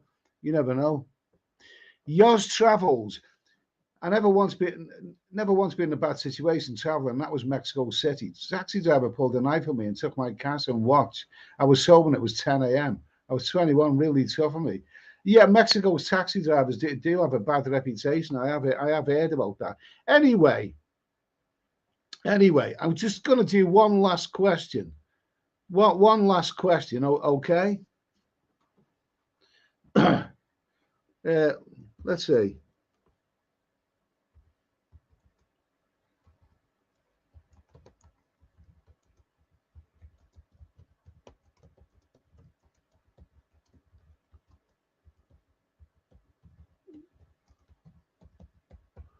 Let's see. Okay, so this question, an hour and 42 minutes. Okay, now I had a little look at this. Okay, so let me see. Okay, let me see. Where are we now? No, come on. Where's the? I've got my mobile phone here. My mobile phone. So let me see now. Let me see now. Let me see now. Okay, so this one here. This is a headline. I got this off the internet, but it's what it is. The headline is Rolex Ripper gang stalk celebrities online, then steal their watches to order.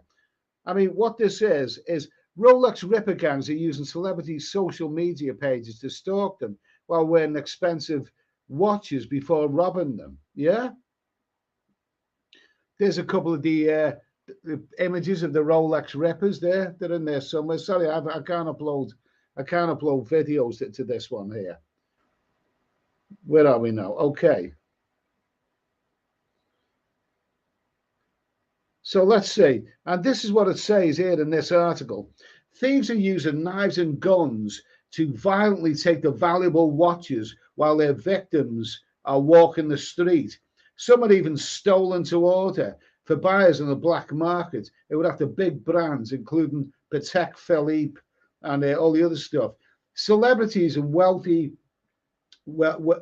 wealthy are touted in London, where one expert saying the trend is so bad you can't go out for dinner in the capital. Really, that sounds a bit banal to me.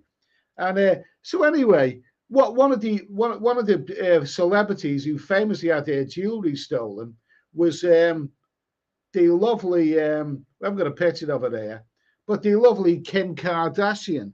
Now, a few years ago, Kim Kardashian held at gunpoint in a Paris hotel room by men dressed as police. Now, this is terrible.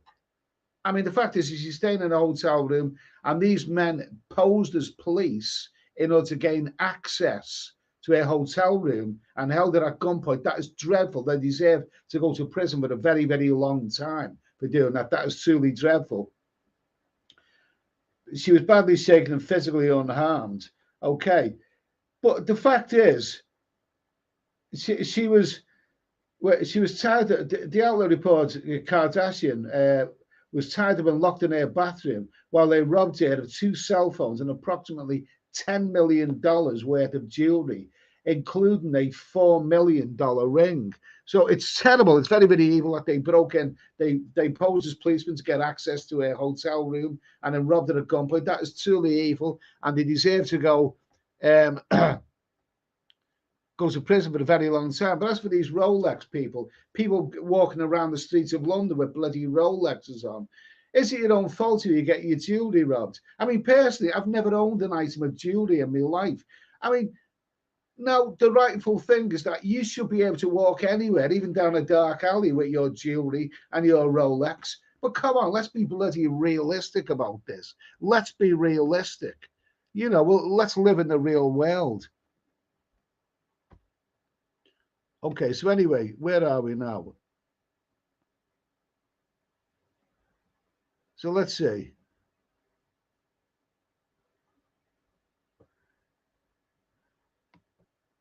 Let me see. Okay, so anyway, where we are? Who's got an answer to that? I mean, is it your own fault if you go around a place flaunt? Are you asking for it? Are you inviting to get robbed? You don't need your jewelry. Nobody needs £10 million worth of jewelry. You don't physically need that. I mean, what the hell? I mean, you know, just if you must have it, just leave it at home in a bloody safe. Patrick Bellin, shut that door. Ian Bowden, Paul robbing the rich is simply a form of equal and up. Well, no, because I still think, you know, they're evil. But anyone who robs anyone, even if they rob the rich people, you know, they, especially if they use violence or at gunpoint, they deserve to go to prison for a very, very long time. It's evil. But the fact is, rich people, I mean, what does anyone need millions of pounds, millions of dollars worth of jewelry for? Seamus Doherty. That happened to a rapper in America. Gave away his location and got shot. Yeah, I think it happened in Mexico as well, didn't it? I think a Mexican YouTuber was doing a bloody live stream, and someone with a grudge came in there and shot him. It could happen to YouTubers doing live stream. Yeah, it could happen.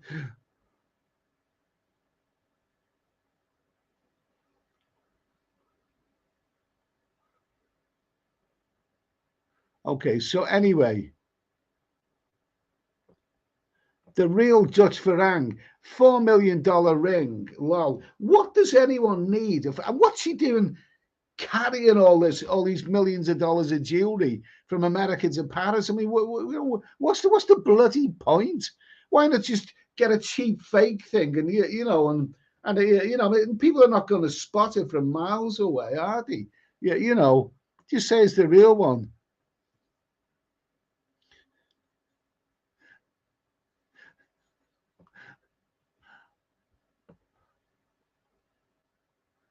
Yeah, yes, okay.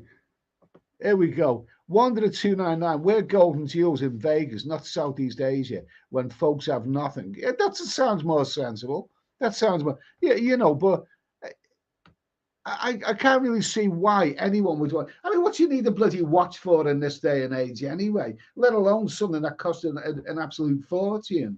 I mean, why do you need it? I've got my mobile phone. If I want to know the time, I look at my mobile phone. You know, what do you need a watch for? Gemini star Amir Khan was robbed at gunpoint and a £70,000 watch was stolen in East London. Well, I've got all. I've got robbed at gunpoint. I've got all the sympathy in the world for him, and it's truly terrible. But I mean, I wouldn't walk around with a bloody 70-gram watch. You know, even if I could afford one, which obviously I can't. Mazza, I'm worth £10 million, but I always wear my favourite 50 quid watch. Joking about the £10 million. Okay, fair do. Let's see. The real Dutch farang. I bought a Rolex outside Central Festival in Pattaya. Best real deal for £1,000. But does it work? Do those fakes work properly? I've never been one for jewelry. Does it work properly? £1,000 for anyone who doesn't know is about 25 quid. Let's see, David Heisenberg, you were showing off as you can't afford to lose it, then not take it out with you. I was still chuckling at the phrase Rolex rippers, Rolex ripper, whatever next.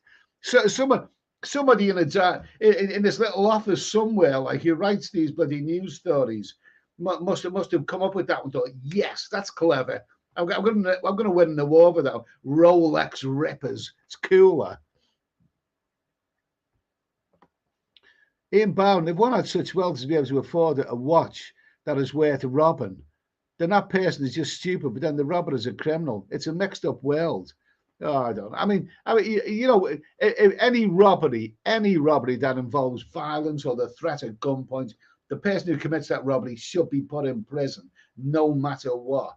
Absolutely no matter what. But even so, I think, thumbs down for the people who are carrying their £1 million jewelry and 70 grand Rolexes around the place. It's stupid, that is.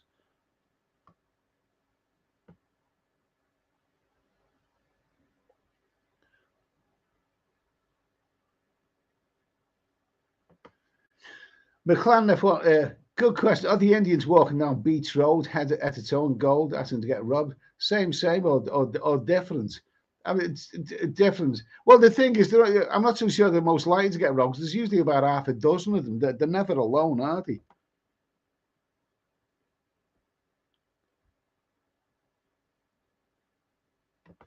Let's see. Series, I admire people who have been financially successful, but wearing jewelry worth a fortune in public is asking for trouble, unfortunately. I have to say, I agree. Mazza, I've given away thousands of pearl necklaces in my, you dirty bastard. Yours travels wonder. I've seen more crime in Vegas over the years than most places. Well, maybe one of the reasons that I've never ever been robbed in all of these places. They attempted it in Quito and Ecuador, but I was on the ball, so it didn't happen. Maybe one of the reasons that no one's bothered to rob me is that I always walk around scruffy in hot climates, and I never look like I've got anything worth robbing. Ian Bowden, mobile phones are sometimes worth robbing more than just most. Well, yeah, DJ, that's why I've never actually. I resisted the temptation to buy the most up to date iPhone simply because these thieves are not stupid. They can spot a 500 quid phone from a 1,500 one quite easily. Hard tulip. Some people just lack common sense. When you visit a developing country, do your homework about crime and scams before you go. Thailand is not called scamland. No, it's not. Thailand's one of the safest countries you can go to.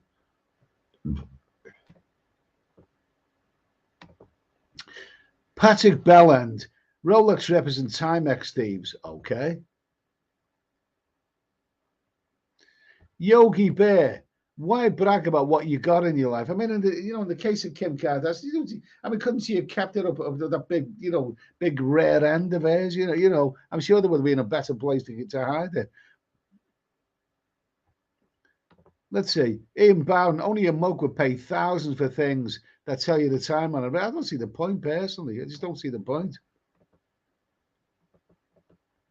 Mark Oleg, nice to hear from you, Mark. Nice to hear from you. I hope all's well, mate. I hope all's well. I've been on for nearly 2 hours now, so nice to hear from you, Mark.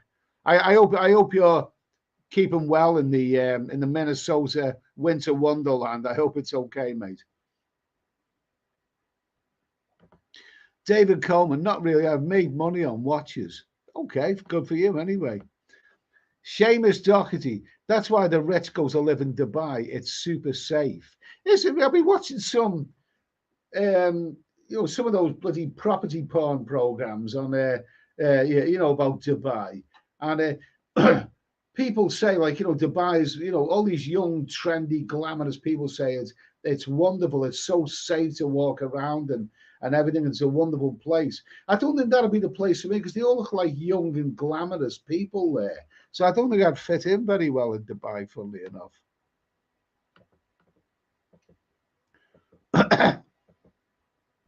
David Coleman. I wear a few nice watches in Toronto, but I do think it's dangerous. Okay.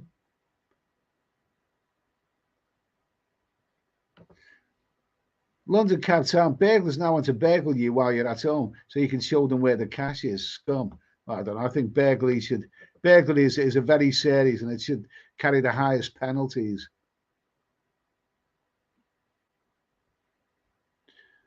David Heisman, I have a Breitling watch, but it is a fake, which I paid a few pounds at a car boot sale, which I was wearing. But if it gets nicked, it would not bother me. But multi-thousands watch I would not wear. Okay, good for you. So let's see now.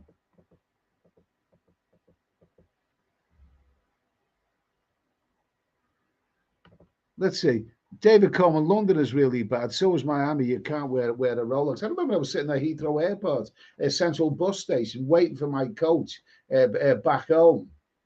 And I had a suitcase there, and I had a mobile phone in my hand. Not the one that I got now, one before that. And this guy just walked in off the street because you can do that at the bus station there. And he was like, a foreign appearance. I won't say which country he looked like he was from. But he said, he come and sat, lots of spare seats. He come and sat right next to me. And I thought, he could have sat anywhere. He had no luggage with him. The reason that he come and sat next to me is because he spotted that mobile phone in my hand. You know what I mean? I mean, you just got to be vigilant. You got to be on the ball. When I got up and just went somewhere else.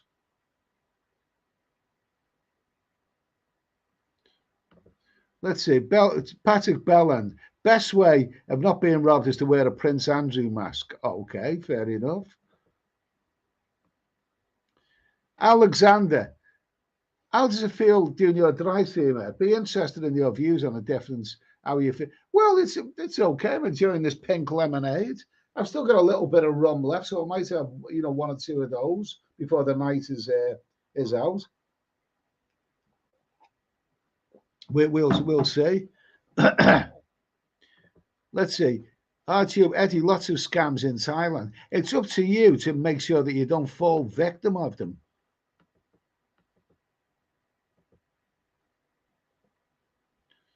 Ian Bowden, I'm with you on this one. I never felt uneasy in Thailand, but I never wear anything worth robbing me for. Okay, fair enough. Okay. Okay, Mark, all's well here in Minnesota. Okay, it's great to hear from you, Mark. I hope it's all well. I mean, here in England, all we get is bloody rain here, although the temperature has picked up a little bit. A little bit now. Mazza might sound OTT, but I'll be using one of my oldest iPhones when I'm on the lash in Benidorm this summer. That and some easy. Do you know something? Benidorm. If you go to the new town of a night time, you wander down some of those streets, those dark streets of a night time, even where all the nightlife is, Benidorm can be a bit dodgy. They can be a bit, but it can be a dodgy. You can get muggings taking place there as you go down towards the beach. So be bloody careful there.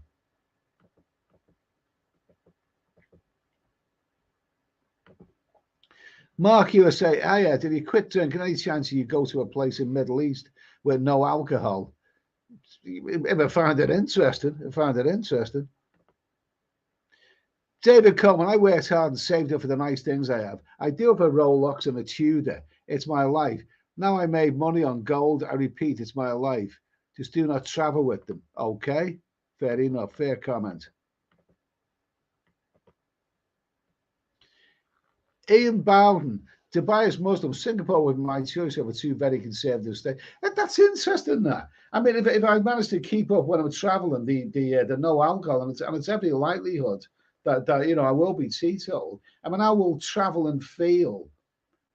I will travel and feel. I'm no longer going to be put off by a country simply because the beer is expensive. In some countries, you get put up because the price of beer is expensive. If I'm not drinking any beer, then maybe I don't know how I feel about that.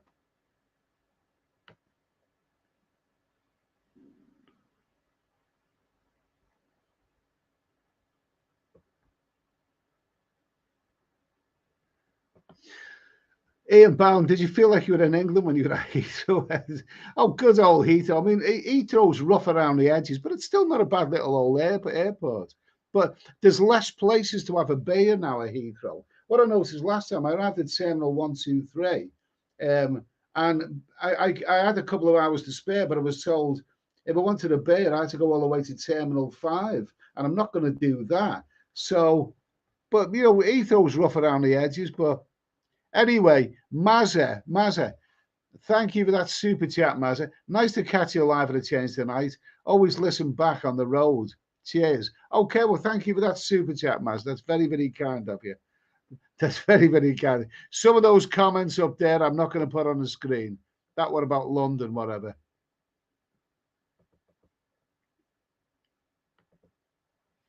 What's this? Bronson. Benidorm was moody. A few of me mates have been mugged there. I was almost mugged there. I was going down, I stack it down the dark. There are some bloody, some trannies and their accomplices will try and mug you. So be careful there. It does have its dark side. Okay. Okay, so anyway, I'm going to finish now. We're on 2 hours now. Anyway, remember there's 3 streams a week: Monday, Tuesday, and Thursday. So to do 2 hours, usually I do like maybe an hour and 40, but 2 hours. We've got 2 hours. Anyway, listen. Thanks to everyone who's turned up tonight.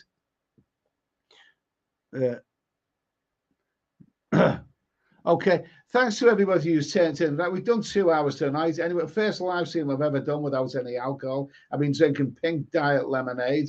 So thank you, everybody. 10 o'clock tomorrow night, UK time. I'll be back. We'll have more things to talk about. And also a big thanks tonight to the people who have suggested. Ian Bowden has suggested quite a few questions. So it's important to, a little bit of participation. We'll find plenty to talk about. Listen, guys, I'm going to say good night. Thank you. Thanks for the last couple of hours. And I'll see you tomorrow at 10 o'clock. Okay? All the best. Cheers.